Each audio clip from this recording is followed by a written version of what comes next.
কিন্তু যদি যুবকরা ভয় পেয়ে যেত, যুবকরা যদি পালাতো, তাহলে কি হতো? ইল্লা তানফিরু ইউআযিবকুম আযাবান আলীমান ওয়া ইস্তাবদিল কওমান গায়রাকুম ওয়া লা তাদুররুহু শাইআ। জোরে বলুন আল্লাহু আকবার। তোমরা যদি পলায়ন করতে, তাহলে কি হতো? তোমাদের পরিবর্তে তোমাদের উপরে এমন একজন শাসক চাপিয়ে দিতাম যাদের কোনো ক্ষতি তোমরা করতে পারতে না। আমার বন্ধুগণ, সেই জুলাই থেকে আন্দোলন শুরু হলো 5 আগস্ট পর্যন্ত। যুবকরা হাসতে হাসতে জীবন দিয়ে দিয়েছে, চুল পরিমাণ ভয় পায় নাই। স্বরাষ্ট্রমন্ত্রীকে এক পুলিশ দেখিয়ে দিয়ে বলছে, স্যার, একটা গুলি করি একটাই পড়ে, কিন্তু বাকিগুলো ভয়ে পিছনে দৌড়ায় না, তারা সবাই সামনের দিকে আগায় আসে। এই যে তাদের কদমটা মজবুত হলো, এই যে তারা সাহস যোগী সামনের দিকে এগিয়ে আসলো, এটার পিছনে তাদের কদম মজবুত করে দিয়েছেন তিনি আমার কে। আসতে বলবেন না, তিনি আমার কে। এই যে আমরা বিজয়টা নিলাম, এই যে আমরা স্বাধীনটা হলাম, কিন্তু এই স্বাধীন, এই বিজয় কিন্তু প্রকৃত বিজয়ের স্বাধীনতা নয়। আমরা সেই দিন পরিপূর্ণ বিজয় অর্জন করতে পারবো যেদিন আমরা দেখতে পাবো বাংলার সবুজ ভূখণ্ডে কালিমার পতাকা উড্ডীন হয়েছে। কার কালিমা? আসতে বলবেন না, কার কালিমা? আল্লাহর কালিমা দুর্বল না মজবুত? আল্লাহ রাব্বুল আলামিন বলেন, ألم تر كيف ضرب الله مثلا كلمة طيبة كشجرة طيبة أصلها ثابت وفرعها في السماء। আল্লাহর কালিমা খুব মজবুত। এই কালিমার পথে আমাকে আপনাকে টিকে থাকতে হবে, এই কালিমাকে আমাকে আপনাকে লালন করতে হবে। এই কালিমাকে উড্ডীন করার জন্য সাহাবে কেরাম রাসূলের নেতৃত্বে চলে গেছেন বদরে, চলে গেছেন ওহুদে, চলে গেছেন হুনাইনে। আমার নবীর নেতৃত্ব অবলম্বন করে ৮৬টা যুদ্ধ পরিচালিত হয়েছে। সাহাবে কেরাম সকল যুদ্ধে অংশগ্রহণ করেছেন, শুধু একটা উদ্দেশ্য, সেটা হলো সব কিছুকে পরাজিত করে কার কালিমা উড্ডীন করা। কার কালিমা? আল্লাহর কালিমা। আমার বন্ধুগণ, কিন্তু সেই কাজটা করার জন্য, সফলতার জন্য নিজের কিছু গুণ অর্জন করতে হবে। আল্লাহ রাব্বুল আলামিন বলছেন, বান্দা, এমনি এমনি তোর হাতে আমি খেলাফতি দেব না, শর্ত আছে। ওয়া'আদাল্লাহুল্লাযীনা আমানু মিনকুম ওয়া'আমিলুস সালিহাতি লায়াস্তাখলিফান্নাহুম ফিল আরদ। আল্লাহ ওয়াদা করছেন, ঈমান আনো, আমলে সালেহ করো, আমি আল্লাহ নিজে তোমার হাতে খেলাফতি দিয়ে দেব। সফল হওয়ার জন্য কিছু কাজ আজকে আমরা শিখে যাব। সফলতা দিবেন কে? অতএব সেই সফল হওয়ার জন্য পরামর্শ নেব। কার পরামর্শ? উত্তম পরামর্শদাতা কে? আমার সবচেয়ে বড় অভিভাবক তিনি কে? ইন্নামা ওয়ালিয়ুকুমুল্লাহু ওয়া রাসূলুহু والذين آمنوا الذين يقيمون الصلاة ويؤتون الزكاة وهم راكعون। জোরে বলুন আল্লাহু আকবার। সূরাতুল মায়েদা 155 নম্বর আয়াত। তোমাদের বন্ধু হবে 3 জন। 1 নম্বর হচ্ছেন আল্লাহ, নাম্বার 2 হচ্ছেন রাসূল, নাম্বার 3 হলো ঈমানদার। এই তিন বন্ধুকে যদি গ্রহণ করতে পারো, আল্লাহ রাব্বুল আলামিন তোমাকে বিজয় দিয়ে দিবেন। জোরে বলি সুবহানাল্লাহ। আমার বন্ধুগণ, সফল যদি হতে হয় আল্লাহর পরামর্শ আমরা নেব। আমরা কোরআনের আলোকে মোটামুটি 9টা কাজ, 9টা গুণ যদি কোনো বান্দা অর্জন করতে পারে, আল্লাহ তাআলা তাকে সফলতা দিয়ে দিবেন। কোরআনের আয়াতের আলোকে আমি একটা একটা করে একটু বোঝানোর চেষ্টা করছি। আমাকে সময় দিচ্ছেন তো নাকি? আমাকে সবাই সময় দিচ্ছেন তো? জোরে বলি ইনশাআল্লাহ।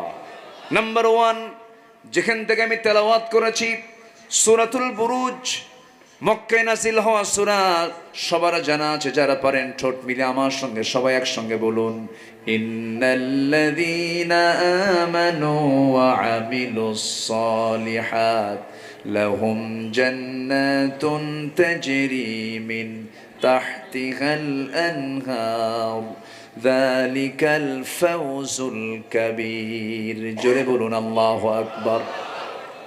কষ্ট হচ্ছে আপনাদের? অনেকে দাঁড়িয়ে দাঁড়িয়ে কথাগুলো শুনছেন, কি পরিমাণ ধৈর্য থাকলে। আল্লাহু আকবার, আল্লাহু আকবার। আল্লাহ আমার দাঁড়িয়ে থাকা ভাইদেরকে ডাবল পুরস্কার দিয়ে দাও, জোরে বলি আমিন। কি বলবো, আমি তো তাদেরকে বসতেও দিতে পারছি না। আল্লাহু আকবার। আল্লাহর কসম, লোহাগাড়া আর সাতকানিয়ার মতো যদি এমন জনপদ যদি বাংলাদেশের প্রত্যেকটি থানা যদি হতো, দেশে বিপ্লব ঘটে যেত। আলহামদুলিল্লাহ বলেন, জোরে বলি আলহামদুলিল্লাহ। কিন্তু এর মধ্যেও কিছু আবু জেল ছিল। একটা তো নাই, একটা তো হেরে গেছে, দুই একটা থাকবেই তো। রসুল আছেন যেখানে আবু জেহেল, রসুল আছেন যেখানে আবু জেহেল সেখানে। কোরআন পড়ুয়া হাদিস পড়ুয়া লোক যদি বদমাইশ হয়, কোরআনও বোঝে হাদিসও বোঝে, এরপরে যদি বদমাইশ হয়, শয়তান পারবে না শয়তানের সাথে। এটাই প্রবলেম। ঘুমন্ত, প্রকৃত ঘুমন্ত ব্যক্তিকে জাগানো যায়, কিন্তু ঘুমের ভান ধরা ব্যক্তিকে জাগানো যায় না। কি কথা ক্লিয়ার? কথা বোঝা গেল? 16 বছর বহু তেল মারা নেতা দেখেছি, তেলবাজ হুজুর দেখেছি, গণজাগরণ মঞ্চে গিয়ে বলে আমি আমার জীবনের শ্রেষ্ঠ কাজ আজকে করতে পারলাম। তার নামের আগে শাইখুল হাদিস না বললে নাকি গুনাহ হয়। সম্মানিত ভাইয়েরা, সম্মানিত বন্ধুগণ, আমার দেশে 16 বছর, বিগত 16 বছরে এমন আলেম উলামাও সময় কাটিয়েছেন যাদের গায়ে একটা আঁচড় লাগে নাই। মামলা তো দূরের কথা, একটা গায়ে আঁচড়ও লাগে নাই। কিন্তু দিন শেষে ওই সমস্ত লোকগুলোই আবার চোরের মায়ের বড় গলা। এই দেশে একটি দল, যে দলের মামলা ছিল হলো 30 লক্ষ, আর 90 লক্ষ ছিল তার আসামি। ইস্পাত কঠিন সিদ্ধান্ত নিয়ে দাঁড়িয়েছিল, বাতিল শক্তির কাছে মাথা নত করে নাই। বাতিলরা সেই দিকেই নজর দিয়েছিল। অনেক লোভনীয় প্রস্তাব দেওয়া হয়েছিল আল্লামা সাঈদীকে। উনি বলেছিলেন দুনিয়ার সকল কিছু আমার সামনে হাজির করা হোক, আমি কাউকে চাই না, আমি আমার আল্লাহকে পেতে চাই। 2009 সালে আমার জীবনের প্রথম হজের সফর। সেই হজের সফরে, জীবনের শেষ সফর হজের ছিল হলো আল্লামা সাঈদ রাহিমাহুল্লাহ। একই বছর উনিও হজে গেছেন, জীবনের শেষ হজ। ওই সময় ট্রাইব্যুনাল গঠন হচ্ছিল, মামলা প্রস্তুত হচ্ছে। বলা হলো হুজুর আপনি না গেলেই ভালো হয়, দেশে মামলা হবে, জেল খাটতে হবে। উনি একখান মুচকি হাসি মেরে বললেন, আমার দল, আমার নেতা, আমার কর্মীগুলো মানবেতর জীবন যাপন করবে, জেল খাটবে, আর আমি আরামে বিদেশে থাকবো। এই আদর্শ আমার রাসূল শিখায় নাই। উনি দেশে ফিরেছেন, কারাবরণ করেছেন। 13টি বছর তার উপরে যে অত্যাচারগুলো করা হয়েছে। যারা জেলে গেছেন, জেল খাটা সহজ, সেল খাটা সহজ না, দারুণ জটিল জায়গা। আল্লাহ পাক আমাকেও নিয়েছিলেন, আমিও ঢুকছিলাম, চুরি করে না, কোরআনের হক কথা বলতে গিয়ে আমাকে ধরে নিয়ে গেছে। আল্লামা সাঈদী শেষ পর্যন্ত টিকে ছিলেন, বাতিল শক্তির কাছে হার মানেন নাই। শেষ পর্যন্ত তারা কোনো সুযোগ না পেয়ে 13 আগস্ট 2023-এ চিকিৎসার নাম করে সুস্থ মানুষকে ধরে নিয়ে জেলখানা থেকে হসপিটালে ভর্তি করিয়ে পয়জনিং করে বিষ প্রয়োগ করে তাকে হত্যা করা হয়েছে। তাফসীর মাহফিলের এই প্ল্যাটফর্ম থেকে জানান দিতে চাই, যে কুচক্রী মহল একজন কিংবদন্তি আলেমের এমন হত্যার ষড়যন্ত্র করেছে, অবিলম্বে তাদেরকে চূড়ান্ত শাস্তি নিশ্চিত করা হোক। রাজি আছেন কারা কারা? হাত উঁচু করে দেখা।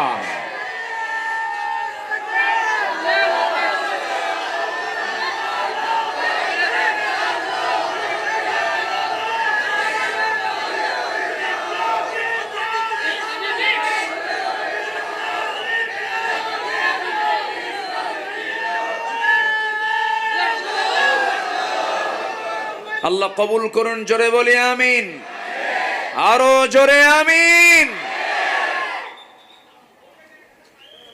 53 বছরে এই প্রথম আমরা একটা মুক্ত পরিবেশে কথা বলার সুযোগ পেয়েছি। বলি আলহামদুলিল্লাহ, জোরে বলি আলহামদুলিল্লাহ। সময় বারবার আমরা কাজে লাগাবো প্রতি সেকেন্ডকে। জোরে বলি ইনশাআল্লাহ, আরো জোরে বলি ইনশাআল্লাহ। সম্মানিত ভাইয়েরা, সফল হতে হলে আগে ঈমান টানতে হবে। কি আনতে হবে? ঈমান। ঈমান আছে, আমল নেই, তা হবে না। আবার ঈমানের সাথে কি লাগবে? আমল লাগবে। আমলহীন ঈমানের কোনো মূল্য নেই, আবার ঈমানহীন আমলেরও কোনো মূল্য নেই। ঈমানও লাগবে, আমলও লাগবে। আমল আছে ঈমান নেই, হবে না। ঈমান আছে আমল নেই, হবে না। এই শর্ত কে দিয়েছেন? আসতে বলবেন না, কে দিয়েছেন? আল্লাহ দিয়েছেন। আল্লাহ রাব্বুল আলামিন বলেন, যদি এই দুইটা জিনিস যদি তোমার হয়ে যায়, আমি আল্লাহ তোমাকে জানিয়ে দিলাম, তোমাকে স্থায়ী জান্নাত দিয়ে দেব। এবং জেনে রেখে দিও, যালিকাল ফাওজুল কাবীর, এটাই তোমার জন্য বড় সফলতা। জোরে বলি সুবহানাল্লাহ। নাম্বার 2 হলো পরিশুদ্ধতা, তাসকিয়াতুন নাফস, নফসের শুদ্ধতা। কোন লোকটা সফল? কোরআন জবাব দিতেছে, ক্বাদ আফলাহা মান তাযাক্কা ওয়া যাকারা ইসমা রাব্বিহি ফাসাল্লা বাল তু'থিরুনাল হায়াতাদ দুনিয়া ওয়াল আখিরাতু খায়রুন ওয়া আবকা। আরেক জায়গায় বলছেন, ক্বাদ আফলাহা মান যাক্কাহা ওয়াকাদ খাবা মান দাসসাহা। জোরে বলুন আল্লাহু আকবার। প্রকৃত সফল তো সেই যে শুদ্ধ হতে পেরেছে, নফসের শুদ্ধতা আনতে পেরেছে। আমার বন্ধুগণ, শুদ্ধতা কাকে বলে? একটা ছোট্ট একটা এক্সাম্পল দেব আমি। ওমরের নাম শুনছেন তো সবাই নাকি? আজকে আমার দাওয়াতদাতা যিনি, তার নাম ওমর। কই ওমর ভাই? কই গেল? আহারে, অনেকদিন আগে এক মাহফিলে বললাম, ওমর রে চিনেন কে কে? সামনে থেকে এক ছোট্ট বাচ্চা দাঁড়ায় বলে, হুজুর আমি চিনি। কে? আমাদের বাড়ির দোতলায় ভাড়া থাকে। এই ওমর সেই ওমর নয়, লোহাগড়ার ওমর নয়। এই ওমর সেই ওমর যার নাম শুনলে শয়তান পর্যন্ত ভয় পেত। এই ওমর সেই ওমর যার নাম শুনলে রোম পারস্য থরথর করে কাঁপতো। একটা গোশতের টুকরা আছে, সেই গোশতের টুকরা যদি ঠিক থেকে যায়, সব ঠিক থেকে যাবে। আর সেই অংশটুকু যদি নষ্ট হয়ে যায়, সব নষ্ট হয়ে যাবে। সাবধান, সেই জিনিসটার নাম হলো আলা ওয়াহিয়াল কলব, সেটাই হচ্ছে কলব। এটাকে ঠিক রাখার চেষ্টা করতে হবে। আমার বন্ধুগণ, সফল যদি হতে চাও, ক্বাদ আফলাহ মান তাযাক্কা, সফল যদি হতে চাও, নফসের শুদ্ধতা নিয়ে আসো। সকল কিছু করতে হবে কার সন্তুষ্টির জন্য? আসতে বলবেন না, কার সন্তুষ্টির জন্য? নামাজ পড়বো কার জন্য? দান সদকা করবো কার জন্য? সকল কিছু হবে কার জন্য? বিড়ি খাবো কার খুশিতে? আল্লাহর খুশিতে। এ সাথী বিড়ি বেশি খায় না ভাত বেশি খায়? হ্যাঁ, এত বিড়ি খায়। সকালবেলা যদি নাস্তা না হয়, সকালবেলা যদি নাস্তা না হয়, যদি সকালের খাবার ব্রেকফাস্ট যদি না হয়, কি মিস নাই? বলেন কি মিস নাই? বিড়ি মিস নাই। বিড়ি খাবে, আবার মাহফিলে এসে প্রশ্ন করে, হুজুর বিড়ি খাওয়া কি জায়েজ আছে?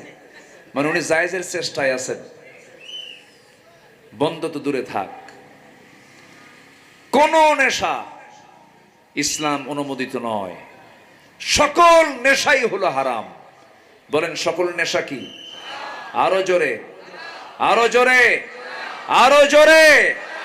সকল নেশা হারাম, নেশা করা যাবে না। হাইরে বিড়ি খায়, সে বিড়ির টান দিয়া ধোঁয়া মুখ ভরাইয়া চারতলায় পাঠায়, আছে না? আছে।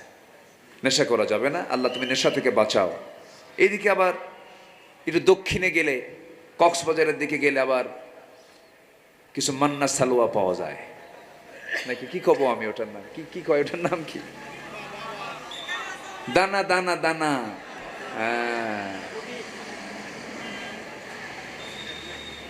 বদি কি আছে নাকি? কই আছে? ঠিক আছে। অনেক কিছুই শুনেছি, অনেক কিছুই দেখেছি আমরা। আল্লাহ তাআলা আমাদেরকে আবার অনেক কিছু দেখাচ্ছেন নতুন করে, ঠিক কি না? দেখছি আমরা। তবে আমাদের বসে থাকা যাবে না, আমাদের বসে থাকার কোনো সুযোগ নেই। আমাদের লক্ষ্য একটাই, সৃষ্টি যার হুকুম চলতে হবে তার।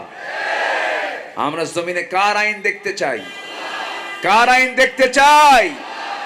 আল্লাহর আইন দেখতে চাই। সম্মানিত ভাইয়েরা, সফলতার জন্য যে শর্তগুলো আল্লাহ পাক দিয়েছেন, এর দুটো শর্ত আমি বলে ফেলেছি। ঈমান এবং আমল যারা আনবে, যালিকাল ফাউজুল কাবীর, সফল হবে সে। কার কথা?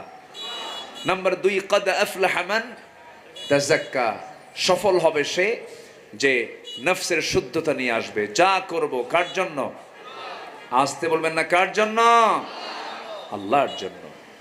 সাইয়েদনা ওমর কখনো প্রোটোকল নিয়ে চলতেন না। তার জীবনটা আসলে,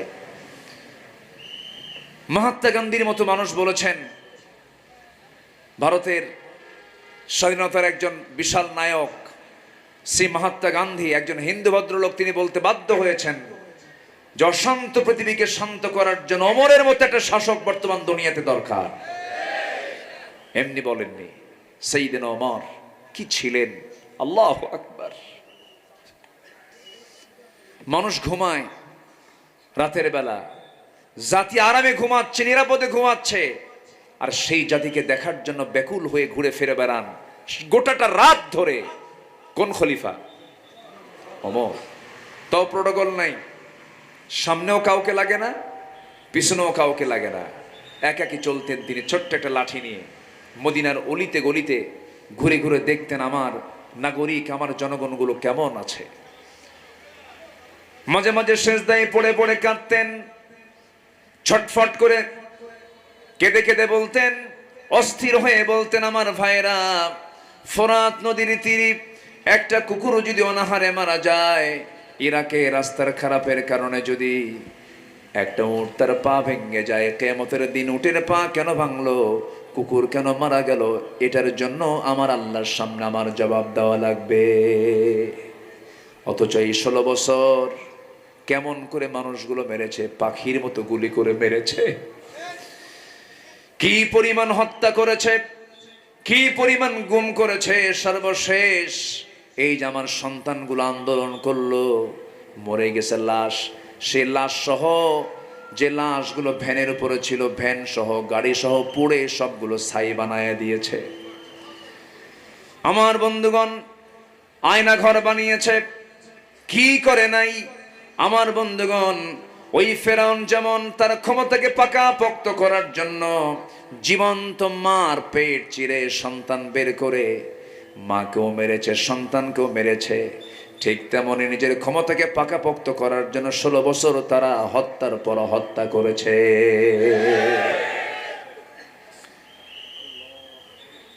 এই পৃথিবীতে যারাই হত্যা রাজনীতি করবে তারাই হবে ফেরাউনদের প্রেতাত্মা, ঠিক কিনা বলে? তারাই ফেরাউনদের কি? প্রেতাত্মা। আমার বন্ধুগণ, অথচ ওমরে ফারুককে দেখুন, কি শাসক তিনি ছিলেন। এমন শাসক আল্লাহ যেন আমার দেশে দিয়ে দেন। জোরে বলি আমিন, আরো জোরে আমিন, আরো জোরে আমিন। ইখলাস কাকে বলে, তাসকিয়া কাকে বলে, কি শুদ্ধতা ছিল তার মধ্যে দেখেন। সাইয়্যিদনা ওমর ফারুক রাদিয়াল্লাহু তাআলা আনহু এশার নামাজ তিনি পড়লেন না, তিনি পড়ালেন। কারণ যারা শাসক হবেন তারা পড়বেন না পড়াবেন। আসতে কয়, যারা শাসক হবেন তারা পড়বেন না পড়াবেন? পড়াবেন। পড়ানোর দায়িত্ব তাদের। শাসক হবে যে নামাজ পড়বে না পড়াবে সে? নামাজ পড়াবে সে। বাইতুল মুকাররমের খতিব হবে রাষ্ট্রপতি। যেদিন আমরা বাংলার জমিনে দেখতে পাবো বাইতুল মুকাররমের ইমাম হয়েছে, বাইতুল মুকাররমের খতিব হয়েছে রাষ্ট্রপতি, বঙ্গভবন থেকে বের হয়ে বাইতুল মুকাররমে ঢুকে যেদিন নামাজ পড়ানোর দৃশ্য দেখতে পাবো, সেই দিনই বুঝতে পারবো বাংলার জমিনটা বিজয় হয়েছে। ঠিক কিনা? সাইয়্যিদনা ওমর ফারুক নামাজ পড়ালেন। নামাজ পড়ায় এশার নামাজ পড়ে ঘরের মধ্যে ঢুকিয়ে বলছেন, বউ আমার খাবার একটু দিয়ে দাও। খাবার খেয়ে নিলেন। স্ত্রীকে ডাক দিয়ে বলছেন, স্ত্রী আমার, শাসক তো হতে পারি নাই, হয়েছে খাদেম। ঘুম তো আসে না বিছানায়, খাবার খাই। খাবার খেলেন। প্রতিবেশীকে দেখার জন্য তিনি বের হয়ে গেলেন। কি খাদেম তারা ছিলেন দেখেন। ঘর থেকে বের হয়ে শুনতে পেলেন বাচ্চাদের কান্নার আওয়াজ। কান্নার আওয়াজ কানে আসার সঙ্গে সঙ্গে তিনি ওই বাড়ির সামনে গিয়ে দাঁড়িয়ে ধমক দিচ্ছেন, এই বাচ্চাগুলোর মা কি নাই? সন্তান কান্দে, মা কি করে? ভিতর থেকে মহিলা জবাব দিচ্ছে, সন্তানকে কান্না থামাবো কেমনে, খাবার তো বাড়িতে নাই। স্বামী আমার মারা গেছে, আমি বিধবা। সঙ্গী সঙ্গে সাইয়্যিদনা ওমর ফারুকের চোখে পানি চলে এসেছে। হারে বিধবা। দৌড় মেরে খাদ্য গুদামে চলে গেলেন। এক বস্তা আটা নিজের পিঠে বহন করে সোজা নিয়ে চলে গেলেন। বিধবার সামনে দাঁড়িয়ে কেঁদে কেঁদে বলছে, ও বিধবা রে, আমারে মাফ করে দিও। যদি এই আটার বস্তা দিয়ে গেলাম, যেদিন ফুরে যাবে আমাকে আবার নিউজ দিবে, আমি নিজে তোমার বাড়িতে আটার বস্তা পৌঁছায় দেব। সেখান থেকে বের হলেন, আরেকটা বাড়ির সামনে গিয়ে দাঁড়ালেন। ভিতর থেকে এক মহিলার কান্নার আওয়াজ। কেন কান্দি, উৎস জানলেন, কি কারণ তা জেনে জানতে পারলেন। পেটে বাচ্চা, নার্স নাই, ডেলিভারি হচ্ছে না, মহিলা মারাও যেতে পারে। দৌড় মেরে বাড়িতে আসলেন। বউটাকে ডাক দিয়ে বলছেন, বউ আমার, ও আমার বউ, আমি তোমার কাছে করজোড়ে মিনতি জানাই। আমার স্ত্রী, আমি কিছুক্ষণ আগে দেখে আসলাম একজন মহিলার পেটে বাচ্চা, কিন্তু নার্সের অভাব। ওই মহিলা যদি মারা যায়, কিয়ামতের দিন আমাকে খুনির কাতারে দাঁড় হতে হবে। এই গভীর রাত্রে আমি কাকে ডাক দেব? আমার কলিজার টুকরা, আমার প্রাণ প্রিয় স্ত্রী, তোমাকে বোরকা পড়তে হবে। বোরকাটা পড়ায় নিয়া বউটাকে সঙ্গে করে নিয়ে চলে গেছেন ওই মহিলার বাড়ির সামনে। এবার হাতটা ধরে ভিতরে ঢুকায় দিয়ে বলছে, আমরা কিন্তু জনগণের শাসক নই, আমরা হলাম জনগণের খাদেম। বউটাকে নার্স বানায় দিলেন, ঘরের মধ্যে ঢুকায় দিলেন। সামনের দিকে আবার চলতে লাগলেন। কেউ নাই, কোনো প্রটোকল নাই। ইমানদারদের সকল হেফাজতের দায়িত্ব কার? আল্লাহ, কাউকে লাগে না। আমার দেশের এই 16 বছরে দেখেছি আতি পাতি নেতা, তার সামনে 50টা মোটর সাইকেল, পিছনে 50টা মোটর সাইকেল। ঠিক কি না? সাইয়্যিদনা ওমর ফারুকের কাউকে লাগতো না। গোটা রাত তিনি এরকম করে জনগণকে দেখতেন। ফজরের সময় বাড়িতে ফিরতেন।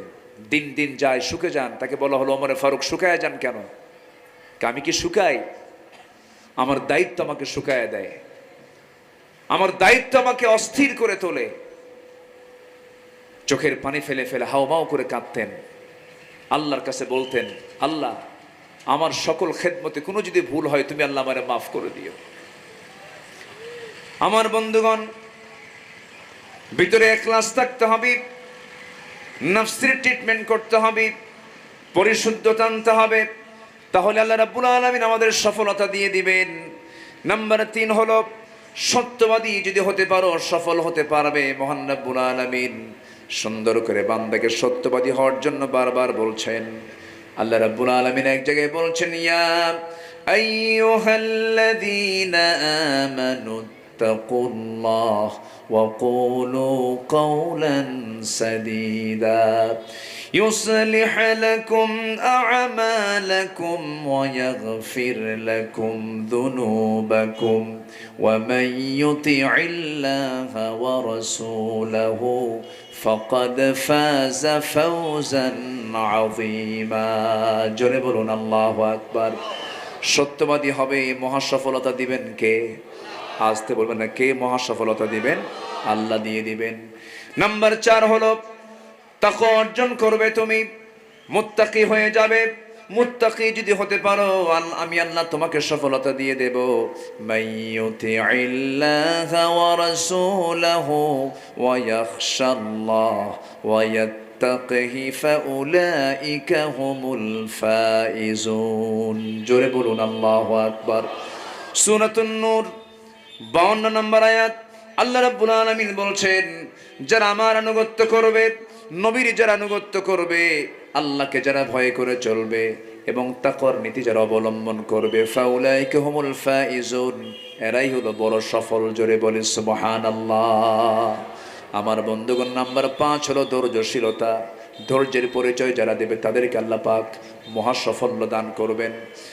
আল্লাহ রাব্বুল আলামিন বলেন, ইন্নী জাযাইতুহুমুল ইয়াওমা বিমা সাবারু আন্নাহুম হুমুল ফাইজুন। জোরে বলুন আল্লাহু আকবার। আমার বন্ধুগণ, নামাজ আগে না ধৈর্য আগে? আসতে কয়, বলেন নামাজ আগে না ধৈর্য আগে? মাইকওয়ালা, এই যে মাইক, এটা আওয়াজ বাড়ান, এখানে আওয়াজ দেন।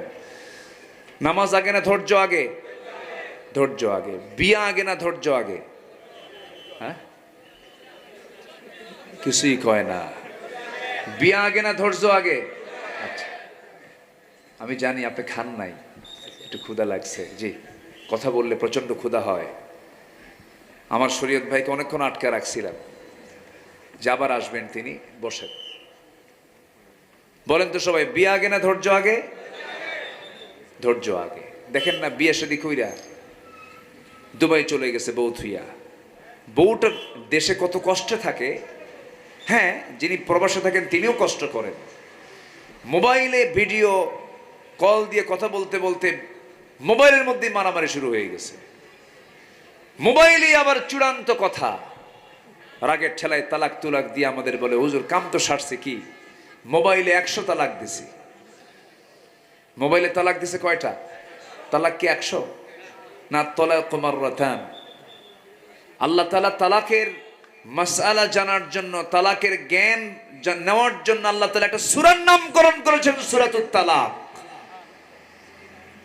এটা সূরাই দিয়েছেন যেন বান্দার ভুল যেন না হয়। দিল, তালাক দিয়া আমাদের কাছে এসে বলে, হুজুর রাগের মাথায় দিছি তালাক, কাম কি হবে? এখন বলেন, বিয়া আগে না ধৈর্য আগে? বলেন বলেন, বিয়া আগে না ধৈর্য আগে? স্বামী স্ত্রীর মধ্যে দ্বন্দ্ব হয়েছে, এই দ্বন্দ্ব লেগেছে, এর মধ্যে স্বামী অথবা স্ত্রী এই দ্বন্দ্ব যখন চূড়ান্ত আকার ধারণ হলো, এই দুইজনের মধ্যে সবচেয়ে বেশি ধৈর্য ধরবে কে? দেখছেন, কিচ্ছু কয় না, সব দায়িত্ব বউরে দিয়ে দিবেন নাকি? বেশি ধৈর্যশীল হবে কে? বুদ্ধি কার বেশি? পুরুষের বুদ্ধি বেশি না মহিলার বুদ্ধি বেশি? এখন কি আওয়াজ জোরে, দেখছেন? এখন আওয়াজটা খুব জোরে দিছে, কিন্তু পুরুষের বুদ্ধি বেশি। তাহলে বুদ্ধি বেশি যার, দায়িত্ব বেশি তার। আল্লাহ তাআলা পুরুষকে একটু জ্ঞান বেশি দিয়েছেন। এখন হয়তো মায়েরা মনে করতে পারেন, আমার আলোচনাগুলো মায়েরা শুনছেন কিনা জানি না, হয়তো শুনবেন প্রযুক্তির কল্যাণে। আল্লাহ আপনাকে এটা যদি কম না দিতেন, পৃথিবীর কোনো সংসার হতো না, কোনো সংসার হতো না। কারণ বুদ্ধি সমান হলে তো সংসার হবে না। তো আপনি কোনো পুরুষকে যদি বেশি প্রশংসা করেন, সে সন্দেহের চোখে দেখবে, সে আমার এত প্রশংসা করে কেন। কিন্তু কোনো নারীকে যদি আপনি প্রশংসা করতে থাকেন, ও বলবে আসলে আমি প্রশংসার দাবি রাখি। কথা বলছেন নাই? প্রশংসার দাবি রাখি। আল্লাহ তাআলা নারীকে এমন করেই বানিয়েছেন, একটা নারীকে সহজেই আপনি যদি তাকে প্রশংসায় যদি ভাসিয়ে দেন, সে নিজেকে হারিয়ে ফেলে না। সত্যি আমাকে যে প্রশংসা করছে, আমি আসলেই প্রশংসার দাবিদার। আল্লাহ তাআলা মেয়েদেরকে সেই পরিমাণ জ্ঞান দিয়েছেন যে পরিমাণ জ্ঞানের মধ্য দিয়ে স্থিতিশীলতা থাকে, একটা ব্যালেন্স থাকে, সংসার জীবন হয়, পারিবারিক জীবন গড়ে ওঠে। আল্লাহ তাআলা সেই পরিমাণ জ্ঞান আল্লাহ তাআলা নারীকে দান করেছেন। এই ভারসাম্য কে দিয়েছেন? আসতে বলবেন, এই ভারসাম্য কে দিয়েছেন? আল্লাহ দিয়েছেন। কিন্তু সকল কাজে আল্লাহ তাআলা ধৈর্যের কথা বলেছেন আগে। ধৈর্য হচ্ছে সবচাইতে এমন একটা গুণ, এটা ধৈর্য আছে যার, পৃথিবীতে সকল কাজে বিজয় আছে তার। এবং আল্লাহ তাআলা নিজেই আবার বলেই দিচ্ছেন, আমি কিন্তু তোর সাথেই আছে যার ধৈর্য আছে। ইন্নাল্লাহ মাআস সাবিরিন। আমার বন্ধুগণ, ধৈর্যের পরীক্ষার দিক থেকে, ধৈর্যের গুণের দিক থেকে এই পৃথিবীতে সবচেয়ে এগিয়ে আছেন আল্লাহর নবীরা। আদম থেকে শুরু করে আমার নবী পর্যন্ত প্রত্যেক নবীগুলোই ছিলেন ধৈর্যের একটা পিরামিড। তবে একজন নবীর খুব রাগ ছিল, খুব মেজাজ ছিল, মালাকুল মউত পর্যন্ত থাপ্পড় থেকে বাঁচা নাই। তার নাম কি? লোহাগাড়া তো সবাই তো ওয়াজ পারে, তাই না? সেই নবীর নাম কি? মুসা আলাইহিস সালাতু ওয়াস সালাম। সব নবীরা একটা তবিয়তের ছিলেন, এই নবীটা একটু ভিন্ন ছিলেন, রাগ একটু বেশি ছিল। কিন্তু ধৈর্যের পিরামিড তিনিও ছিলেন। চরম ধৈর্যের পরিচয় দিয়েছেন, চরম আল্লাহ প্রেমিক তিনি ছিলেন, আল্লাহকে দারুণ মহব্বত করতেন। একদিন আল্লাহকে বলে ফেলেন, আল্লাহ তোমার সঙ্গে কতদিন কথা বললাম, তুমি আমার সঙ্গে কথা বললে, আমার কথা তুমি শুনলে, তোমার কথা আমি শুনলাম। ওয়াকাল্লাম আল্লাহু মূসা তাকলিমা। কিন্তু আল্লাহ এতদিন ধরে অডিও কল দিলাম, কিন্তু আজকে আমার বড় শখ, তোমার একটু ভিডিও কল দেব। কি কল দেবেন? ভিডিও কল দেব। অডিও কল না দিয়ে আজকে ভিডিও কল দিতে চাই। আল্লাহ বলছেন, লান তারানি, ভিডিও কলের কোনো অপশনই নাই, আমাকে তুমি ভিডিও কলে দেখতে পাবে না। এই তোমার চামড়ার চক্ষু দিয়ে তুমি আমাকে দুনিয়াতে দেখতে পাবে না। কিন্তু তিনি বলে ফেলেন, আল্লাহ চেষ্টা করি। কি করি? চেষ্টা করি। লান তারানি, লান শব্দ প্রয়োগ করার পরে তো আর কিচ্ছু থাকে না, এরপরেও তিনি বলছেন, আমি তোমাকে দেখবই। আল্লাহ বলেন, তুর পাহাড়ে চলে আয়। মূসা আলাইহিস সালাম মুস্কি মুস্কি হাসি মেরে বলছেন, আল্লাহ এমন পাহাড়ের নাম নিলা যে পাহাড়টা আমার বাড়ি থেকে 800 মাইল দূরে। আশপাশে কত পাহাড় ছিল, সেই সমস্ত পাহাড়ের নাম না নিয়ে তুমি তুর পাহাড়ের নাম নিয়েছ। ভাবছো আমি দূরে বলে যাব না? আমি মুসা শেষরাও কম না, আমি সেখানেই যাব। জোরে কোন সুবহানাল্লাহ। গেছেন না তিনি? গেছেন না? চলে গেছেন। কোন ভাইকে রেখে গেছেন বলেন? বলেন বলেন, কোন ভাইকে রেখে গেছেন? হারুন আলাইহিস সালাতু ওয়াস সালামকে রেখে গেছেন। ভাই তুমি আমার কওমদেরকে দেখো। মূসা আলাইহিস সালাতু ওয়াস সালাম চলে গেলেন আল্লাহকে দেখার জন্য। বড় তার আশা, দেখতে পেলেন না, কারণ এই চর্মচক্ষু দিয়া পৃথিবীর কোনো মানুষ আল্লাহকে দেখতে পাবে না। আল্লাহকে দেখার জন্য যে যোগ্যতার প্রয়োজন, সেই ফিটনেস, এই যোগ্যতা এই দেহের মধ্যে নাই। আল্লাহকে দেখতে হলে জান্নাতের প্রয়োজন হবে। আল্লাহ রাব্বুল আলামিন বলেন, বান্দারে তোরা আমার সঙ্গে জান্নাতে সাক্ষাৎ করবি। পূর্ণিমা রাতের চাঁদ যেমন সম্পূর্ণ স্পষ্ট উজ্জ্বল দেখা যায়, যে বান্দা জান্নাতে যাবে, জান্নাতের মধ্যে 1 নম্বর প্রাপ্তি হলো বান্দা আল্লাহকে তৃপ্তি সহকারে দেখতে পাবে। জোরে বলি সুবহানাল্লাহ। সবাইকে দেখতে চান নাকি? আল্লাহকে সবাই দেখতে চান? আল্লাহকে সবাই দেখতে চান? আল্লাহ কবুল করুন। জোরে বলি আমিন। আল্লাহ আমাকে বেশি ভালোবাসেন না আমি আল্লাহকে বেশি ভালোবাসি? বলেন, ভালো করে চিন্তা করে রাখুন। আমি আল্লাহকে বেশি ভালোবাসি না আল্লাহ আমাকে বেশি ভালোবাসেন? আল্লাহু আকবার। আল্লাহ আমাকে সবচেয়ে বেশি ভালোবাসেন, আল্লাহ আমাকে সবচেয়ে বেশি আদর করেন। পৃথিবীর সব ভালোবাসা, পৃথিবীর সব মায়া মহব্বতের ভিতরে গিভ এন্ড টেক আছে। বউকে দিবেন না, বউ থাকবে না। সন্তানকে দিবেন না, সন্তান থাকবে না। দুর্ব্যবহার করবে, আপনি বিপদে পড়ে যাবেন, আপনার থেকে সব চলে যাবে। পৃথিবীর কেউ আপনাকে নিঃস্বার্থভাবে কোনো কিছুই দেবে না, সবাই আপনার কাছে কিছু চাবে, গিভ অ্যান্ড টেক থাকবে। কিন্তু একমাত্র একটাই ভালোবাসা, একটাই মহাব্বত, যেখানে কোনো গিভ অ্যান্ড টেকের কোনো কথা নাই, লেনদেন নাই, একমাত্র নিঃস্বার্থ ভালোবাসা একমাত্র আমার প্রতি কার আছে বলে? কার কার কার কার? আল্লাহ। অথচ আমরা বইয়ের জন্য পাগল হয়ে যাই, সন্তানের সচ্ছলতার জন্য সুদের কারবার, সন্তানের সচ্ছলতার জন্য ঘুষের কারবার, সন্তানের পরিবারের সচ্ছলতার জন্য রাতকে দিন করা, হালালকে হারাম বানায়া রাতকে দিন বানায়া কত কিছু করি। কিন্তু সেই সন্তান, সেই পরিবারের সব আমার প্রকৃত বন্ধু নয়, সবাই স্বার্থের পাগল, স্বার্থের ভালোবাসা। কিন্তু আমার আল্লাহ আমাকে আপনাকে যে পরিমাণ ভালোবাসেন, সেই ভালোবাসা যদি আমরা অর্জন করতে পারতাম, আল্লাহকে যদি ভালোবাসা উপহার দিতে পারতাম, আল্লাহ বলেন, বান্দা তুই আমার দিকে হেঁটে হেঁটে আসিস, আমি তোর দিকে দৌড়ায়া যাই। বান্দা তুই আমার দিকে 1 কদম হাঁটিস, আমি তোর দিকে 10 কদম আগায়া যাই। বান্দা যখন কান্দে আল্লাহ তখন অস্থির হন। বান্দার 1 ফোঁটা চোখের পানি যদি আল্লাহর ভয়ে যদি পড়ে যায়, আল্লাহর কসম করে বলতেছে ভাইরা, ওই 1 ফোঁটা চোখের পানির দাম এত বেশি, 7 সমুদ্রের পানি দিয়ে জাহান্নাম নিবে না, কিন্তু বান্দার 1 ফোঁটা চোখের পানি দিয়া 7টা জাহান্নাম নিবে যাবে। জোরে বলি সুবহানাল্লাহ। আমরা মোহাব্বত করব কাকে? আসতে বলবেন না কাকে? নামাজ পড়ব কয় ওয়াক্ত? আসতে বলবেন না কয় ওয়াক্ত নামাজ? 5 ওয়াক্ত নামাজ পড়ব। ধৈর্যশীলতার পরিচয় দেব। জীবনের সকল জায়গায় ধৈর্যের গুণ আছে যার, সফলতা আছে তার, ধৈর্যের গুণ নাই যার, পরাজয় আছে তার। এই জন্য ধৈর্যের পরিচয় দিয়ে সব কাজগুলো করব। দিনের কাজ করতে গেলেও ধৈর্যের প্রয়োজন, দুনিয়ার কাজ করতে গেলেও ধৈর্যের প্রয়োজন, সকল কাজ করতে গেলেই ধৈর্যের প্রয়োজন। আমার বন্ধুগণ, আদম আলাইহিস সালাতু ওয়াস সালাম যখন জান্নাতের মধ্যে ভালোই ছিলেন, জান্নাত থেকে আল্লাহ রাব্বুল আলামিন যখন বলে দিলেন, কুল্লা হাবিতু মিনহা জামিআ, দুজন মিলে তোমরা দুনিয়াতে চলে যাও। দুজন দুনিয়াতে চলে আসলেন, কি পরিমাণ ধৈর্যের পরিচয় দিলেন। কতদিন চলে গেল, চোখের পানিতে পানিতে সয়লাব হয়ে যাচ্ছে, কাঁদতেছেন বারবার, ধৈর্যের পরিচয় দিয়ে বলছেন, আল্লাহ ফাযাল্লাহুমা শাইতান, শয়তান পদস্খলন করে দিয়েছে, আল্লাহ তুমি আমারে মাফ করে দাও। আদমও কান্দেন, হাওয়াও কান্দেন, আমাদের আব্বা আম্মা কেঁদেছেন দুনিয়াতে এসে। এই জন্য আমরা সন্তান দুনিয়াতে হাসবো বেশি না কাঁদবো বেশি? আজ থেকে হাসবো বেশি না কাঁদবো বেশি? দুনিয়াতে কাঁদবে বেশি যে আখিরাতে হাসবে বেশি সে, আর দুনিয়াতে হাসবে বেশি যে আখিরাতে কাঁদবে বেশি সে। দুনিয়া মূলত হাসার জায়গা না কান্নার জায়গা? আসতে বলবেন না কিসের জায়গা? কিসের জায়গা? কান্নার জায়গা।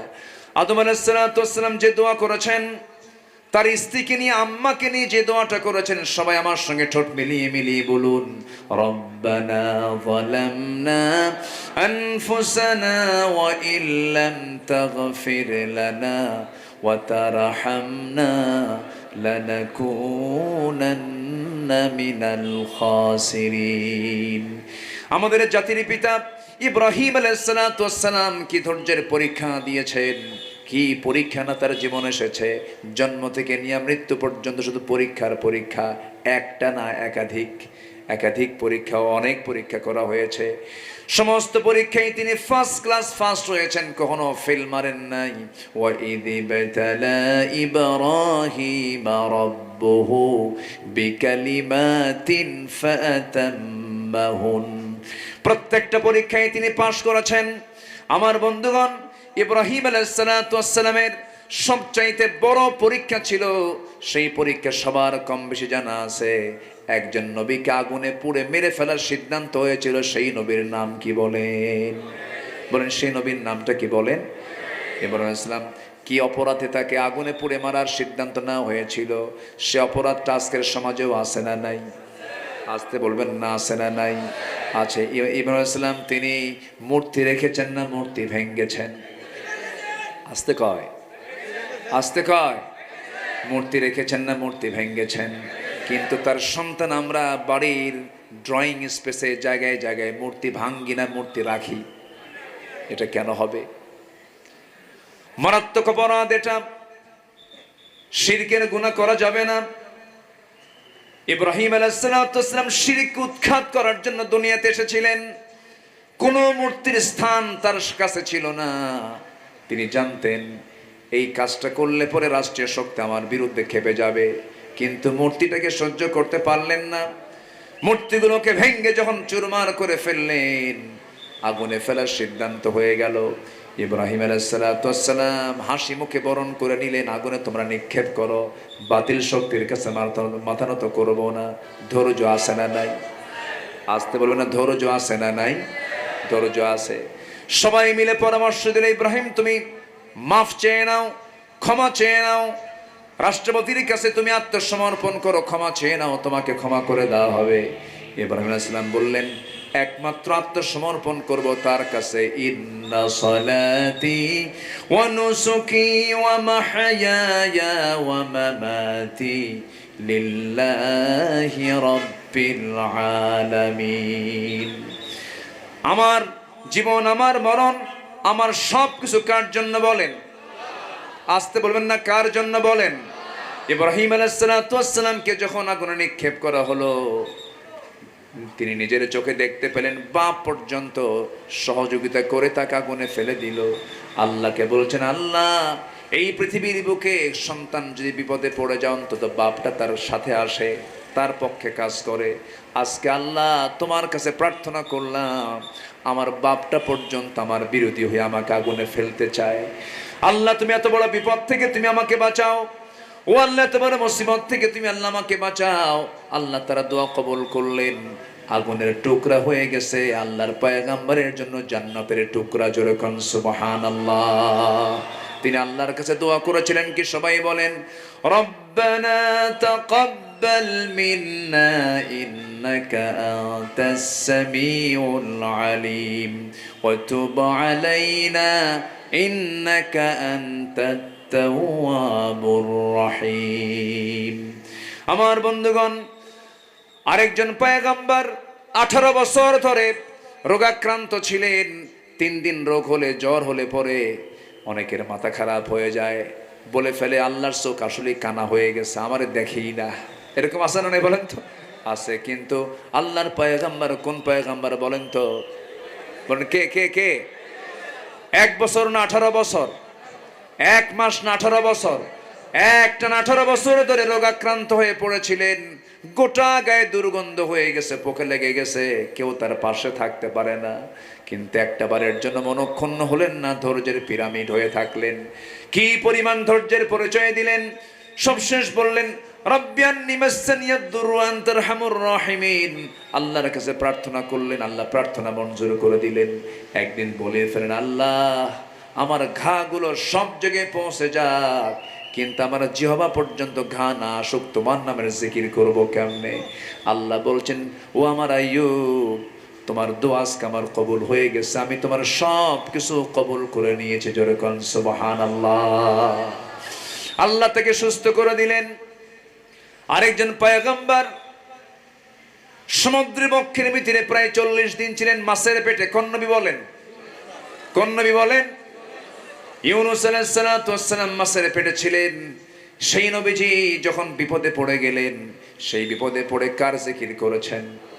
আজ তো কার জিকির করেছেন? ধৈর্য আছে না নাই? আসতে বলুন না, ধৈর্য আছে না নাই? ধৈর্যের পরিচয় দিয়ে সেই জায়গায় তিনি বলেছেন, যারা পারেন ঠোঁট মিলিয়ে বলুন, লা ইলাহা ইল্লা আনতা সুবহানাকা ইন্নী কুনতু মিনাজ জালিমিন। আল্লাহ তাআলা বলেন, ও ইউনূস, আমাকে যদি তুমি স্মরণ না করতে, ধৈর্যের যদি পরিচয় না দিতে, ধৈর্যন্ত এই মাছের পেটেই তোমাকে রেখে দিতাম। জোরে বলি আল্লাহু আকবার, আরো জোরে বলি আল্লাহু আকবার। ধৈর্যশীল হতে হবে। সর্বশেষ আমার নবীর কথা না বললে কেমন হয়? আমার নবী ছিলেন সবকিছুর পরিপূর্ণ। আল্লাহু আকবার বলেন। তিনি পরিপূর্ণতার রূপ দিয়েছেন। আমার নবী যে ছিলেন এমন ধৈর্যশীল মানুষ। মুসা আলাইহিস সালাতু ওয়াস সালাম রাগের ঠেলায় মাঝে মাঝে বলতেন, আল্লাহ আযাব দিয়ে গজব দিয়ে শেষ কর আমার উম্মত রে। বলেন নাই? বলেন নাই? বলেন নাই? বলেন নাই? আযাব গজব দিয়ে শেষ করো। নূহ আলাইহিস সালাতু ওয়াস সালাম বলেছেন, আল্লাহ তুমি এদেরকে শেষ করে দাও। মহাপ্লাবন চলে এলো, অনেক লোকের মৃত্যু হয়ে গেল। কিন্তু আমার নবীজি সারা জীবনে দুই একটা বার ছাড়া কোনো কোথাও তিনি লানত দেন নাই, অভিসম্পাদ দেন নাই, বদদোয়া দেন নাই। তায়েফে মার খেয়েছেন, তায়েফবাসীর জন্য বদদোয়া দিয়েছেন না নেক দোয়া দিয়েছেন? আসতে কয় কি দিয়েছেন? ধৈর্য আছে না নাই? আসতে বলুন না, ধৈর্য আছে না নাই? ধৈর্য আছে। ধৈর্যশীল ব্যক্তির পুরস্কার হলো জান্নাত। আমার নবীজি মক্কার মাটিতে মার খেলেন, ধৈর্যের পরিচয় দিলেন। আমার বন্ধুগণ, ছোট্ট একটা ইতিহাস মনে পড়ে গেল, একটু বলি। বলবো। আমার নবীজি মক্কায় তখন, আমার নবীজির সারা জীবনের বন্ধু আবার শ্বশুর হয়েছিলেন শেষ জীবনে এসে, আবার 3 বছরের ছোট বড়। আমার নবীজি মেরাজ থেকে এসে যার কাছে বলেছিলেন প্রথম আমি মেরাজ করেছি, সর্বপ্রথম বিশ্বাস করেছেন যে সাহাবী, তার নাম কি বলেন? কার নাম বলেন? কি নাম? সাইয়েদনা আবু বকর সিদ্দিক রাদিয়াল্লাহু তাআলা আনহু। আমার নবীজি তার বাড়িতে আছেন, মক্কার ঘটনা। সাইয়েদনা আবু বকর সিদ্দিক রাদিয়াল্লাহু তাআলা আনহু সেই সময় নামাজ ফরজ হয়ে গেছে, হারামের মধ্যে ঢুকলেন, নামাজ শুরু করতেছেন। উতবা, সাইবা, মুগিরা, ওয়ালিদ, কাট্টা কাফের গুলো তাকে দেখে ফেলেই অতর্কিত হামলা করে ফেললো, জমিনে ফেলে দিল, নাকের উপরে খড়ম জুতা দিয়া একটা চাপা দিল, নাক বেয়ে ফিঙ্কি দিয়ে রক্ত পড়া শুরু হয়ে গেল, নাক মোচা হয়ে গেল, সেন্সলেস হয়ে পড়ে থাকলেন। উতবা, সাইবা, মুগিরা তারা সবাই মনে মনে ভাবলো কুহাফার ছেলে আবু বকর বুঝে মারা গেছে, সেন্সলেস হয়ে পড়ে আছেন, সব চলে গেছে। যখন তারপরে তার সেন্সটা ফিরে এসেছে, সেন্স ফিরেই দেখেন গড়ে গড়ে নাক দিয়ে রক্তগুলো পড়তেছে, শরীরটা দুর্বল হয়ে গেছে। সাইয়েদনা আবু বকর মনে মনে চিন্তা করলেন, আমাকে তো মারলো, এই সমস্ত দুষ্টগুলো নবীর বাড়ির দিকে গেল কিনা? নিজের দিকে কোনো খেয়াল নাই, নবীর দিকে খেয়াল সৃষ্টি হয়ে গেছে। সোজা নবীর দরবারে চলে গেছেন, দরজার সামনে গিয়ে দরজায় নক করে বলছেন, ইয়া রাসূলুল্লাহ, আমি আবু বকর, দরজা খুলুন। আমার নবীজি দরজা খুললেন। দরজা খোলা মাত্রই তিনি রক্তাক্ত চেহারা দেখে বলছে, আবু বকর এমন অবস্থা হয়েছে কেন? সঙ্গে সঙ্গে তিনি বলছেন, হুজুর সেজদা দিয়েছি, উতবা, সাইবা, মুগিরা আমার নাকটা বোচা করে দিয়েছে, আমাকে সেন্সলেস করে রেখেছিল। আল্লাহ আমাকে হুঁশ ফিরায় দেওয়ার সঙ্গে সঙ্গে আপনার কথা মনে হয়ে গেছে, হুজুর আমার জীবন চলে যাক, আপনার গায়ে একটা আঁচড় না লাগুক। আমার নবীজি দারুণ খুশি হয়ে গেলেন। রাসূল বলছেন, আবু বকর কিছু বলতে চাও নাকি? বলো। হুজুর মক্কার হাওয়া ভালো না, চোরাগুপ্ত হামলা শুরু হয়ে গেছে, আমরা মক্কার বাইরে চলে যাই। রাসূল বলছেন, আবু বকর তোমার শরীর থেকে যে পরিমাণ রক্ত ঝরতেছে, তোমার তো খাবারের প্রয়োজন, চলো আমরা বাইরে চলে যাই। মক্কার বাইরে চলে গেলেন। মক্কার বাইরে গিয়ে আমার নবীজি বন্ধু আবু বকরের জন্য তিনি খুঁজতেছেন কিছু খাবার, কিন্তু কোথাও কোনো খাবার নাই। মেষের পাল খুঁজলেন, পেলেন না। উটের পাল খুঁজলেন, পেলেন না। ছোট্ট একটা ছাগল পাল দেখলেন, একজন রাখালকে তার পাশে দেখলেন, রাখালকে ডাক দিয়ে বলছে, রাখাল একটা ছাগি দেবে নাকি? কেন, কি করবেন? ছাগিটার দুধ দহন করে বন্ধুকে খাওয়ায় দেবে, বন্ধু আমার রক্ত শূন্যতায় ভুগতেছে। রাখাল বলছে, পারবো না দিতে, কারণ এই ছাগলগুলোর মালিক তো আমি নই, আমি যদি এখান থেকে একটা ছাগি দিয়ে দিই আমানতের খেয়ানত হয়ে যাবে, আমার দায়িত্ব পালনের সম্পূর্ণ ব্যর্থতার পরিচয় হবে, আমি এটা করতে পারবো না। আমার নবীজি ওই রাখালের কথাগুলো শুনে খুব খুশি হয়ে মনে মনে চিন্তা করেন, আরে এই মরুর অঞ্চলের এই একটা রাখালের মধ্যে ইমান নাই, কিন্তু ইমানের গুণ আছে, আর আমাদের সমাজে ইমান আছে কিন্তু ইমানের কোনো গুণ নাই। আমার নবীজি খুশি হয়ে গেলেন। এবার রাখালকে মুস্কি হাসি মেরে বলছেন, ওরে রাখাল, আমি তোমার কাছে এমন একটা ছাগি চাবো যে ছাগিটার পেটে কখনো বাচ্চা আসে নাই, কখনো বাটে দুধ আসে নাই, ওলানে দুধ আসে নাই, পেটে কখনো বাচ্চা আসে নাই, ছোট্ট একটা ছাগি দিলেই হবে। রাখাল মুস্কি হাসি মেরে মনে মনে চিন্তা করতেছে, লোকটা পাগল নাকি, ছোট্ট ছাগি দিয়ে কি করবে? কিচ্ছু না বলে ছোট্ট একটা ছাগি এনে নবীর হাতে যখন দিয়ে দিয়েছে, রাখাল তো জানে না এই হাতের বরকত কত বড় বরকত। আমার নবীজি ছাগিটা হাতের মধ্যে নিলেন, 2 পায়ের মাঝখানে রাখলেন, কোসায় নিয়ে নিলেন। আমার নবীজি ছাগলটা নিয়ে, ওই ছাগিটা নিয়ে, ছাগিটার পিছনের 2 পায়ের ঠিক মাঝখান বরাবর ওলানের কাছে 2টা হাত রেখে দিলেন। 2টা হাত রেখে দিয়ে বিসমিল্লাহ বলে ফোঁ দিয়ে দিলেন। গোটাও দুধের ওলানটা টন টন করা দুধে ভরপুর হয়ে গেছে। জোরে বলে সুবহানাল্লাহ। আমার নবীজি এবার রাখালকে বলছেন, রাখাল একটা কাদাহ নিয়ে আসো, একটা বাটি নিয়ে আসো। এই বাটিটা নিয়ে আসা হলো। নবীজি নিজেই দুধ দহন করা শুরু করলেন। দুধ দহন করে বাটি পূর্ণ হয়ে গেল। এবারে বাটিটা হাতের মধ্যে নিয়ে রাসূল মুস্কি হাসি মেরে বলছেন, আবু বকর, সকালে মার খেয়েছো, এখন বরকতের দুধ খাও। জোরে কোন সুবহানাল্লাহ। বাটি পূর্ণ দুধ নিয়ে সাইয়েদনা আবু বকর পান করা শুরু করলেন। এত তৃপ্তি ভরে পান করলেন, পেটের চামড়া টাইট হয়ে গেছে, এত পরিমাণ দুধ তিনি খেলেন, কিন্তু দুধের পাত্র থেকে দুধ চুল পরিমাণ কমে নাই। আমার নবীজি বলছেন, আবু বকর তুমি কি চিন্তা করতেছো হুজুর? দুধ তো পান করলাম অনেকগুলো, কিন্তু দুধ তো কমে না। রাসূল বলছেন, এই বাটির দুধ কখনো কমবে না যতক্ষণ না আমি নবী এই বাটিতে ঠোঁটটা না লাগাবো। জোরে বলি সুবহানাল্লাহ। আমার নবী যেবার বললেন, রাখালকে দিয়ে দাও। রাখালের হাতে দুধের বাটি দেওয়া হলো, দুধের পাত্র দেওয়া হলো। রাখাল যখন মুখটা নিয়ে নিয়েছে বাটির সাথে, আমার নবীজি বিসমিল্লাহ বলে দিলেন। সেও দুধ পান করলো, কিন্তু দুধ কমে না এই বাটি থেকে। এবার রাসূল বলছেন, শোনো ও রাখাল, শোনো আবু বকর, এই বাটিতে যে পরিমাণ দুধ এখনো আছে, আল্লাহর কিছু বান্দা এখানে থাকলে পরে কেউ দুধ কমাতে পারতো না। আমি যখন বাটিতে মুখ রাখবো তখন দুধটা শেষ হয়ে যাবে। আমার রাসূল বুদ্ধাব বাটিতে মুখ রাখলেন, খেয়ে নিলেন দুধের বাটি, দুধটা শেষ হয়ে গেল, দুধ ফুরে গেল। আমার নবীজি এবার দুধের বাটি রাখালকে দিয়ে বলছে, রাখাল এই দুধের বাটিটা তুমি নিয়ে নাও, আমাদের কাজ এখন শেষ, আমরা এখন চলে যাচ্ছি। রাখালের চোখে পানি। রাসূল বলছে, রাখাল তুমি কান্দো কেন? এবার বলছে, আপনি চলে যাচ্ছেন, আমাকে একা ছেড়ে নিয়ে একা ছেড়ে থুয়ে যাবেন কেন? আমিও যেতে চাই, আপনার সঙ্গে যেতে চাই। রাসূল বলে ফেললেন, কিছুক্ষণ আগে তুমি তো ওয়াজ করলে আমানতের খেয়ানত করা যাবে না, তুমি যদি আমার সঙ্গে চলে যাও এই ছাগলগুলো দেখবে কি? তুমি তো রাখাল। তাই তো, ঠিক কথা বলেছেন, আমি যাব না, কিন্তু একটা শর্ত আমি জড়িয়ে দিতে চাই। আপনাকে যখন ছোট্ট সাগিটা দিলাম, আপনি ওলানের কাছে গিয়ে দুটো হাত রাখলেন, আপনি কি যেন দোয়া পড়লেন, ওই দোয়াটা আপনি আমাকে শেখায় দিবেন। আমার শেখা দারুণ প্রয়োজন। কেন, কি করবা তুমি? এবার বলতেছে, ওই দোয়াটা মাঝে মাঝে আমি শিখে মাঝে মাঝে এই দোয়াটা পড়বো, আর ওলান থেকে দুধ পান করে খাবো। আল্লাহু আকবার বলেন। আমার নবীজি বলছেন, ও রাখাল, হাজারবার এই দোয়া পড়লে কোনো লাভ হবে না। তোমার ভিতরে শিরকিয়াতের পচা দুর্গন্ধ আছে, শিরকিয়াতের পচা দুর্গন্ধ দূর করে তোমাকে কালিমা পড়তে হবে। তুমি কি করবে বলো? সঙ্গে সঙ্গে রাখাল বলছে, আমার সন্দেহ হয়, এত সুন্দর চেহারার মানুষ, আপনি কি মক্কার মাটিতে আব্দুল্লাহর পুত্র মুহাম্মদের জন্ম হয়েছে সেই লোকটা নাকি? রাসূল বললেন, ও রাখাল, চিনতে ভুল করো নাই, হ্যাঁ আমি হলাম সে আব্দুল্লাহর পুত্র মুহাম্মদ। জোরে বলেন সুবহানাল্লাহ।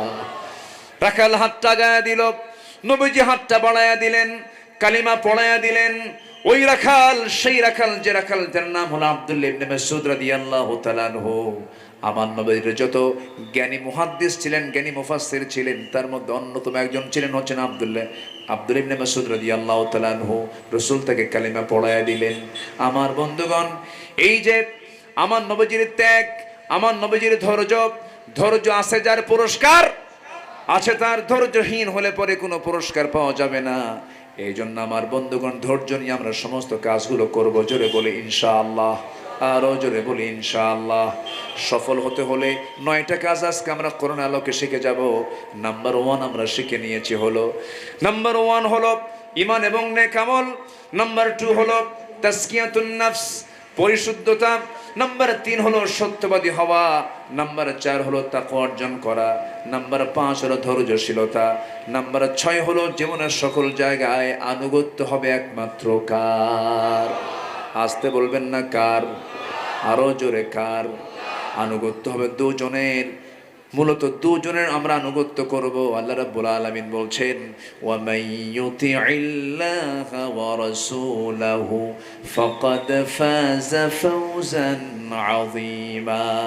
আরেক জায়গায় বলছেন, আতিউল্লাহা ওয়া আতিউর রাসূল ওয়া উলিল আমরি মিনকুম ফাইন তানাযা'তুম ফি শাইইন ফারুদ্দুহু ইলাল্লাহি ওয়ার রাসূল। জোরে বলুন আল্লাহু আকবার। আমার বন্ধুগণ, মূলত আনুগত্য হবে আল্লাহ এবং রাসূলের। এই আনুগত্যের ভিতরে চুল পরিমাণ কোনো সন্দেহ রাখা যাবে না, কোনো গ্যাপ রাখা যাবে না। আল্লাহ বলছেন, ফাকাদ ফাযা ফাওজান আযীমা, এর ফলাফল হলো আমি তোমাকে মহাসাফল্য দান করব। সাহাবা একরাম রাসূলকে কি পরিমাণ আনুগত্য করেছেন, কি পরিমাণ মোহাব্বত করেছেন, কি পরিমাণ আস্থা রেখেছেন নবীর উপরে।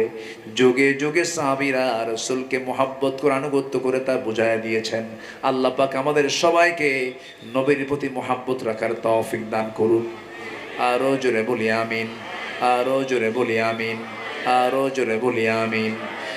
নাম্বার 7 হলো সৎ কাজের আদেশ দেওয়া, অসৎ কাজের বাধা দিলে পরে তুমি সফল হয়ে যাবে। কার কথা? আল্লাহ রাব্বুল আলামিন সূরা আলে ইমরানের 104 নম্বর আয়াতে বলছেন, ওয়ালতাকুম মিনকুম উম্মাতুন ইয়াদউনা ইলাল খায়রি ওয়া ইয়া'মুরুনা বিল মা'রুফি ওয়া ইয়ানহাউনা আনিল মুনকার ওয়া উলাইকা হুমুল মুফলিহুন। জোরে বলুন আল্লাহু আকবার। প্রত্যেকটা আয়াতেই মুফলিহুন, আফলাহ শব্দ দিয়ে আল্লাহ রাব্বুল আলামিন সাজিয়ে দিয়েছেন। বান্দা সফল যদি হতে চাও আমার কাছ থেকে পরামর্শ নিয়ে নাও, সফল হবে। তুমি সৎ কাজের আদেশ দাও, সৎ কাজের বাধা দাও। আমরা সুযোগ পেয়েছি, ধরুন এই পদুয়ার বাজারে আমরা কোনো বেনামাজি লোককে দেখতে চাই না। কেন দেখতে চাই না? আমরা তাদেরকে নামাজির জন্য দাওয়াত দেব। পদুয়ার প্রত্যেকটা মানুষ হবে নামাজি। জোরে বলি ইনশাআল্লাহ। দাওয়াতি কাজ করার দরকার আছে না নাই? আসতে বলবেন না, আছে না নাই? পদুয়ার বণিক সমিতি, ব্যবসায়ী সমিতি আছে না নাই? ব্যবসায়ী সমিতি ঘোষণা করবে আজান যখন হবে দোকানের শাটার বন্ধ হবে, মসজিদের দরজা খোলা হয়ে যাবে। এটা হচ্ছে সৎ কাজের আদেশ। তোমার গ্রামকে যুবক তুমি সাজাও। তুমি তো দেখিয়ে দিয়েছো বাংলাদেশকে। তোমার হংকার গর্জনে গণভবনের বাসিন্দার সময় পেয়েছিল মাত্র 45 মিনিট। তুমি তোমার গ্রামকে সাজাও, বেনামাজির তালিকা করো, কারণ নামাজ পড়ে না, তাদের ঘরে দাওয়াতের টিম পৌঁছে যাও, দাওয়াতি কাজ করো। গ্রামের কোন ঘর থেকে কার মেয়ে অর্ধলগ্ন পোশাক পরে লিপস্টিক লাগায়া, কপালে টিপ লাগায়া, চুল ছেড়ে দিয়ে বের হয়, তালিকা করো। চলে যাও সবাই মিলে তার বাবার কাছে গিয়ে বলো আপনার মেয়ে অর্ধলগ্ন হয়ে বের হয়, আমরা যুবক, আমাদের চোখের গুনাহ হয়, আপনার মেয়েকে সামলান। আসতে কয়, আসতে কয়, ঠিক কিনা? এটাই হচ্ছে ওয়াতানহাউনা আনিল মুনকার।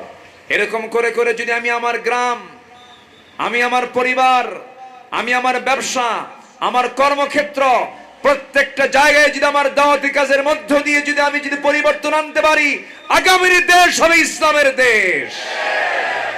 আল্লাহ কবুল করুন, আল্লাহ কবুল করুন, আল্লাহ কবুল করুন। আজকে আমি যে পয়েন্ট আলোচনা করছি, আমাদের এখন ব্যক্তি গঠন করা দরকার, পরিবার গঠন করা দরকার, আমাদের নিজেকে প্রস্তুত করা দরকার। একটা ইসলামী দৃশ্য আমরা দেখতে চাই, আমরা একটা ইসলামী রাষ্ট্র দেখতে চাই। এই জন্য রাষ্ট্রের একজন আদর্শ নাগরিকের যোগ্যতা হাসিল করার দরকার আছে না নাই? আছে। নাম্বার 7 শেষ করে দিই নাকি? আলোচনা চালাবো? আলোচনা চলুক, হুজুর মরুক, আমাকে তো বাঁচা দরকার। খুব ভালো মানুষ আপনারা, বলি আলহামদুলিল্লাহ। আরো জোরে বলি আলহামদুলিল্লাহ। নাম্বার 8 হলো তওবা করা। কি করা বলেন? বলেন কি করা? তওবার রাস্তা আছে না নাই? হাত্তা ইউগারগার, হাত্তা ইউগারগার। তওবার সুযোগ আল্লাহ তাআলা কত লম্বা করে দিয়েছেন। আমরা তওবা করব কার কাছে? আল্লাহর কাছে। একবার না বারবার? আসতে কয়, একবার না বারবার? তুবু ইলাল্লাহ ফাইন্নী আতুবু ফিল ইয়াউমি 100 মাররা। আমার রাসূল বলেন তোমরা আল্লাহর কাছে তওবা করো, আমি রাসূল নিজে 100 বারেরও বেশি বার সারাদিন তওবা করি। চিন্তা করা যায়? আর আমাদের এক নেতা, কি নাম, লতিফ সিদ্দিকী না কি না, সে বলে আমি আমিন কই না। কেন? হুজুররা শুধু আমিন বলতে বলে, আমি আমিন কব কেন? আমার জীবনে তো কোনো গুনাই নাই। আমার দেশে মাঝে মাঝে এই আমদানি হয় যে কেমনে, এগুলো আমদানি হওয়া বুঝেন তো, পাগল এগুলো, পাগল। এর আগে বলেছিল হজ ছিল মুহাম্মাদের ব্যবসা, যেরকম নাউজুবিল্লাহ। কয়েকদিন আগে বলল আমার জীবনে কোনো গুনাই নাই, আমি আমিন বলবো কেন? বদমাইশ এগুলো। অথচ আল্লাহ তাআলা বলছেন ফাসাব্বিহ বিহামদি রাব্বিকা ওয়াস্তাগফিরহু ইন্নাহু কানা তাওয়াবা। বান্দার দায়িত্ব ক্ষমা চাওয়া কার কাছে? বান্দার দায়িত্ব ক্ষমা চাওয়া কার কাছে? আল্লাহর কাছে সারেন্ডার করব আমরা। জোরে বলি ইনশাআল্লাহ। সবাই কি নামাজ পড়তে রাজি আছেন? আসতে বলি, নামাজ কি সবাই পড়তে রাজি আছেন? 5 ওয়াক্ত নামাজ কি সবাই পড়বেন? হাত তুলে দেখেন তো দেখি। জোরে বলি ইয়া আল্লাহ, আরো জোরে বলি ইয়া আল্লাহ। আমাদেরকে 5 ওয়াক্ত সালাত আদায় করার তৌফিক তুমি আল্লাহ দিয়া দাও। জোরে বলি আমিন, আরো জোরে আমিন, আরো জোরে আমিন। তওবা আছে যার, তওবা আছে যার, ক্ষমা আছে তার। তওবা নাই যার, ক্ষমা নাই তার। আল্লাহ তাআলা তওবা নামে একটা সূরাও দিয়েছেন তওবার গুরুত্ব বোঝানোর জন্য। তুবু ইলাল্লাহ তাওবাতান নাসুহা। আরেক জায়গায় বলছেন তুবু ইলাল্লাহি জামিআ আইয়ুহাল মুমিনুন লাআল্লাকুম তুফলিহুন। প্রত্যেকটা আয়াতে তুফলিহুন মুফলিহুন আছে না নাই? আচ্ছা, আমি আজকে সফলতা কোন পথে এই সাবজেক্টের উপরে কথা বলার চেষ্টা করছি। আমি আলোচনার মাঝ পথে আছি, এখনো অর্ধেক আলোচনা পড়ে আছে। কি করব বলেন?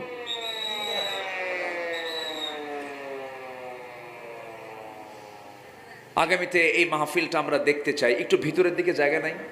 নিরিবিলি জায়গা আছে না?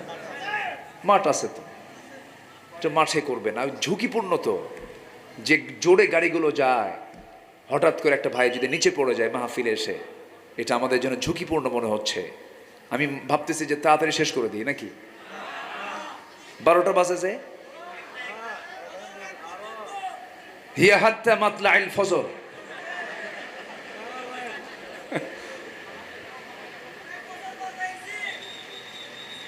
জি জি, আমরা ফজর পড়বো, জোরে বলি ইনশাআল্লাহ। জোহর পড়বো, জোরে বলি ইনশাআল্লাহ। আসর পড়বো, জোরে বলি ইনশাআল্লাহ। রাজুলুন কলবুহু মুআল্লাকুম বিল মাসাজিদ, মসজিদ না, মুআল্লাকুম বিল মাসাজিদ। যার দিলটা লটকানো থাকে মসজিদ সমূহের সাথে। মানে কি? ফজরে বাড়ি আসি, আমার গ্রামের মসজিদ। জোহরে পদুয়ার বাজার আসি, পদুয়ার বাজারের মসজিদ। সন্ধ্যায় আমি লোহাগাড়া মেইন আমিরাবাদ গেছি, বাস মাগরিবের নামাজ আমার আমিরাবাদ মসজিদ। চলে গেছি এসার সময় আমি বান্দরবান কোনো একটা ব্যবসায়ী কাজে, বান্দরবানের অমুক মসজিদ। রাজুলুন কলবুহু মুআল্লাকুম বিল মাসাজিদ। এটাই হচ্ছে আল্লাহ তাআলা আরশ আজিমের ছায়ার নিচে জায়গা দিবেন ওই সমস্ত বান্দা, যে বান্দার দিলটা লটকানো থাকে কার সাথে? মসজিদের সাথে। আল্লাহ পাক আমাদেরকে নামাজি বানান। জোরে বলি আমিন, আরো জোরে আমিন। সবার বাড়িতে মা বোন আছে না নাই? মা বোনদের সবচেয়ে বড় জরুরত দিক হলো ইহুদি খ্রিস্টান এবং পার্শ্ববর্তী যে আমরা রাষ্ট্র দেখতে পাচ্ছি, হলিউড এবং বলিউড, অ্যাটম বম যত বড় ক্ষতিকর, তার চেয়ে বড় ক্ষতিকর এখন হয়ে গেছে বলিউড এবং হলিউড। ইমান বিধ্বংসী এই হলিউড বলিউড গুলো যুব সমাজকে নষ্ট করে দিচ্ছে, মাদেরকে নষ্ট করে দিচ্ছে। আমার মা বোনদের পাহারা দেওয়ার দায়িত্ব প্রত্যেকের আছে না নাই? আসতে বলবেন না, আছে না নাই? সবার মা বোনদেরকে পাহারা দিবেন, যেন তারা ফিতনায় না পড়ে, যেন তারা পর্দার পরিবেশ থেকে বিচ্যুত না হয়। মেয়েদের সবচাইতে বড় ইবাদত হচ্ছে তাদেরকে পর্দার মধ্যে থাকতে হবে, তাদেরকে পর্দার মধ্যে রাখতে হবে। মেয়েরা কখনো পরাধীন ছিল না, পর্দা থাকলে পরাধীন হয়ও না, বরঞ্চ পর্দাই হচ্ছে তাদের স্বাধীনতা। ঠিক কিনা বলেন? মেয়েরা ইসলামে তাদের সম্মান মর্যাদা সবচেয়ে কম না বেশি? বেশি। কিন্তু আজ গোটা পৃথিবীতে নারীদেরকে বানানো হয়েছে পণ্য সামগ্রীর মতো, ভোগ্য সামগ্রীর মতো, যা আজ থেকে 1500 বছর আগে সেই আইয়ামে জাহালিয়াতের যুগে আরবের মধ্যে সেই অবস্থা বিরাজ করেছিল, সেই সিচুয়েশনটা আজকে প্রেজেন্ট ওয়ার্ল্ড আমরা দেখতে পাচ্ছি। নারীকে আমরা আর পণ্য দেখতে চাই না, নারীকে তার মর্যাদার উচ্চাসন আমরা সমাসীন দেখতে চাই। এই জন্য 1 নম্বর শর্ত হলো পর্দা, যা বাস্তব প্রয়োজন। মেয়েদের সম্মান সম্ভ্রম টিকে রাখার জন্য এক মোক্ষম পদ্ধতি হচ্ছে পর্দা। আল্লাহ তুমি প্রত্যেক পরিবারকে পর্দাশীল পরিবার হিসেবে তুমি আল্লাহ কবুল করে দাও। জোরে বলি আল্লাহুম্মা আমিন। মেয়ে, মা, বোন, স্ত্রী সব দায়িত্ব পুরুষের আছে না নাই?